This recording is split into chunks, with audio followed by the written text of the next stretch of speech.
This week we have discovered something really interesting about Maggie, and I am hoping that it is going to hugely improve the quality of life that she has right now and really starting last night. And that is what I'm talking about today. We decided to put a camera up in Maggie's room for a couple of reasons. I would say that the number one reason was that she is so good at breaking out of things from windows to doors that I just want to be able to look really quick and make sure she is in her bed all night long. And once you've had a kid that has broken out of the house so many times, even when you have a security system with all these different locks, you become a little paranoid, or at least I am. So I really liked that reassurance of just being able to look in at my phone, even though it's this awkward camera angle. The camera's kind of set up at the ceiling at this awkward angle. It just kind of offers an overview of the room, and I can just kind of see her silhouette in her bed, that she hasn't figured out how to unscrew the locks on her third-story window, and that she isn't in serious danger. And the other reason is because that room is Tessie's favorite room in the house. She's spending a lot of time up there playing and bouncing, and so I like to be able to, when I'm cooking dinner, I have a little screen in the kitchen and I say, okay Google, show me the playroom, and it shows me the playroom. Or okay Google, show me the living room, and it shows me the living room. But now Tessie is basically always upstairs bouncing on the bed in Maggie's room. So I also like to be able to say, okay Google, show me kids room, and it shows me Maggie's room. And I can see Tessie's bouncing on the bed. I can see Maggie's downstairs watching herself on TV. And that is sort of what they like to do now when I'm making dinner, now that it's a little bit colder, which makes life so much easier. So those were really the two main reasons, because it makes it so that I can see exactly what they're doing and watch them while I'm making dinner without worrying about where they are. And it gives me peace of mind at night to make sure that she is in her bed when I wake up in the middle of the night without having to climb up 2 flights of stairs and risk waking her up. However, when we put the camera up, Kitty, no one wants to see your tail. Please don't bite me. When we put the camera up, we didn't see what I expected to see. In the past, at the last few neurology appointments, Maggie's neurologist has asked me if she sleeps all night, and I'd say yes, because I don't want to risk waking her up when I go upstairs by opening her door and looking in. So I would go upstairs and I would stand at the door and listen, and it would be quiet. So I would assume she was asleep, because usually when Maggie is awake, she's pretty loud. She's not quiet. And so I took that silence and not hearing her making sound and talking, her vocal stems that are pretty constant when she's awake, I took that as a sign that she was asleep. And she was asleep, I guess. So that was accurate. But what I saw when I watched that first night of videos really shocked me, and that was that, I'm gonna back up a little.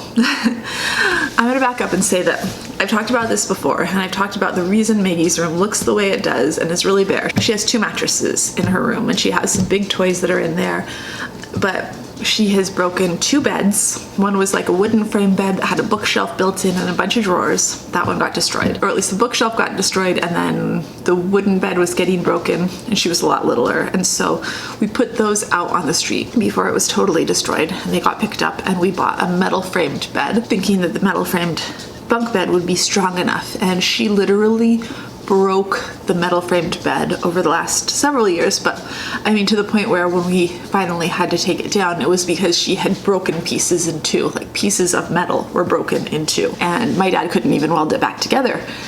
And so we got rid of it. We decided that when we took it down, it had become a major safety hazard and it wasn't safe anymore. She had broken apart the dresser that was in there. It was not a cheap dresser. It was like an old, tough dresser, and she had completely broken at least 2 drawers.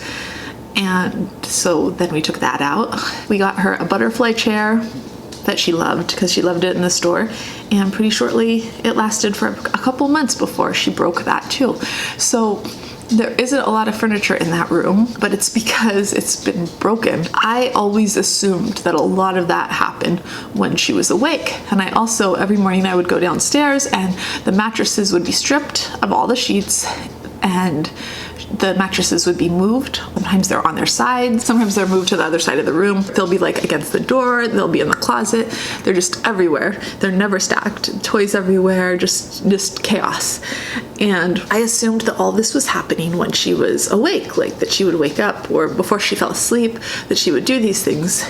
And it was maybe a control thing, like her wanting to control her environment or something like that. I was totally wrong because that first night I watched the video. And during the day, I put it back together. I put her room back together. I put the sheets back on. I stack them back in the corner. I make it all nice. And she seems happy when she sees that it's fixed. She will even help me pick up some toys and put them in a little box. And she'll say, clean it up, clean up. The first night, I wanted to see what happened when she went to sleep, how long it took her to get to sleep. Paul will go in there and he tucks her in and they listen to music together and look at Bubble Guppy stuff.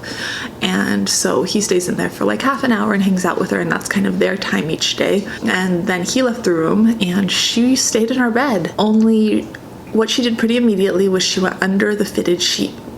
And then she was thrashing and moving around for about an hour under the fitted sheet until the fitted sheet broke loose because it's not made to be a compression blanket. And then she was kind of thrashing around, trying to get back in the fitted sheet. And then she would move the mattress over herself and try to like be underneath the mattresses, put them over her body and moving the mattresses around, trying to get that compression feeling. And basically, all night long in her sleep, she was moving and thrashing and never still all night long. She was all over the room in her sleep, rolling around and trying to wrap herself in things and trying to get under things, and the room came apart. And it was very obviously like a sensory seeking. In her sleep, she was sensory seeking, and it lasted all night long. There wasn't a moment when she was still throughout the night. And so I watched another night, and it was the exact same thing. And then I went and I ordered a compression sheet that was blue, thinking, okay, I'll tell her this is the sea, it's blue. A sea blanket, a Bubble Guppy blanket. And then I waited for it to get here, and I watched 2 more nights of the same thing. Her moving around nonstop all night long. And the blanket got here yesterday, and as soon as it got here, I ran upstairs and I put it on her bed. Her room was, we'd just gotten home, so I hadn't even cleaned her room yet. I put her room back together. It's really hard to do with Tessie's help. I finally had to put Tessie out of the room, which Tessie wanted to be part of everything. And I put the blanket on the bed, and Tessie immediately knew what it was. Tessie wanted that thing. She wanted to be in it. She probably spent an hour in it before we brought her downstairs, because I really didn't want to leave her up there alone inside of it. I was afraid somebody was gonna like jump on her or something accidentally, because all of our kids are pretty clumsy.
But anyways, bedtime finally came around. Maggie got in her bed, and when it was my bedtime, I looked at the video camera and I could see her in her bed, laying perfectly still under her new compression blanket. And I'm gonna put the link for it down below because the company was awesome. The blanket is awesome. It got here quickly, and all of our kids want them now. I mean, Tessie obviously wants one. She's obsessed with it. Patrick, James, and Sadie have all asked for them because they all love how it feels. And oh my goodness, every bed in our house is gonna, I don't know. I need to see if I can find a Tessie-sized one, because Tessie has a toddler bed with a toddler mattress, and Tessie probably is the one who needs it the most after Maggie. Although Sadie probably does too, because Sadie is a wild sleeper also. Anyways, all night long, she did not move. She lay in that bed under that compression blanket perfectly still all night long. And she woke up at 5 in the morning, and then she kind of slipped off the side of the bed, still in the compression blanket, and then she kind of moved, and she moved the mattress off the other mattress, but she kept the sheets on them. And it took me about 5 minutes to clean up instead of like half an hour to an hour.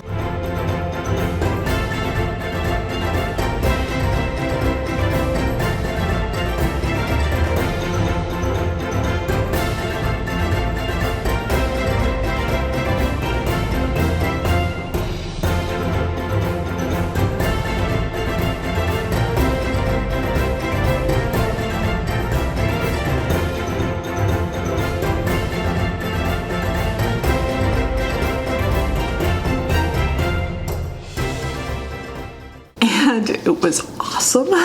The cleanup was awesome. The quality of sleep she got has to have been so much better. I'm so happy. This has got to be at the top of my list for one of my favorite sensory products ever. And I bought it. This isn't sponsored. It's just, this I think is going to be really life-changing for her, because she just went from fighting sensory seeking in her sleep all night long to this. She has had a good night's sleep, and it's amazing. I'm so excited. This has to be so good for her body to be getting much better sleep than we just finally realized she wasn't getting for all this time. I'm gonna put the link to the sheet that she got down below so you can see what company it was from. Anyways, that is it for today. If you like this video, I'd love it if you'd give it a thumbs up, and if you're interested in all things autism, I'd love it if you'd hit subscribe, and I'll see you tomorrow. Bye.